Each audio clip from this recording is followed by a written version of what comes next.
coup les amis, donc deuxième petite capsule concernant le coût de l'énergie, la hausse du prix du pétrole, quels impacts pour les entreprises de propreté. Ben, je crois que vous avez compris l'idée, hein. En deux mots, c'est juste un impact gigantesque qui va impacter le secteur de plein fouet, puisque en fait, qui dit hausse de l'énergie, je vous rappelle, c'est le sang de l'économie, dit moins d'activité, donc dit resserrement des achats hors production, donc en première ligne la propreté, donc il y aura moins de clients. Le marché va se restreindre, ça c'est un premier élément, avec des conséquences inévitables pour les entreprises de propreté qui vont devoir baisser les marges pour compenser la hausse des coûts. On a tout un tas de conséquences, je vous en prie, vous pouvez rentrer.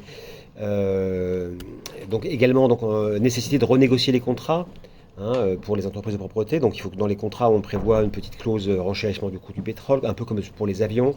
Évidemment, le premier risque, c'est le risque précarité énergétique pour vos agents qui vont bientôt plus avoir les sous pour faire le plein, hein, de la vieille bagnole qui consomme 10 litres de pétrole.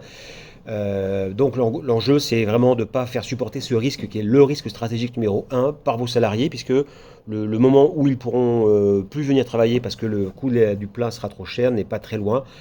Et ne pas gérer ce sujet, c'est juste de la folie en fait, hein, comme dirait le proverbe. Il faut soit penser le changement, soit changer le pansement, hein, le choix est simple.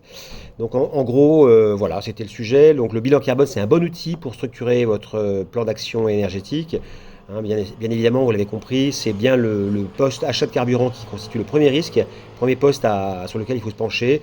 Donc ça veut dire changement d'orga, ramasse le matin en véhicule électrique, on arrête les contrôles de qualité à 200 bornes pour une petite demi-heure, on arrête de faire 40 000 km par an pour les inspecteurs, etc., etc. On arrête de prendre des clients à 10 000 km. Bref, la somme des actions à engager, elle est assez simple. Si on veut diviser par 10, c'est bien l'enjeu, je répète, diviser par 10, ces achats de carburant à horizon 5 ans. Eh bien, on s'y met.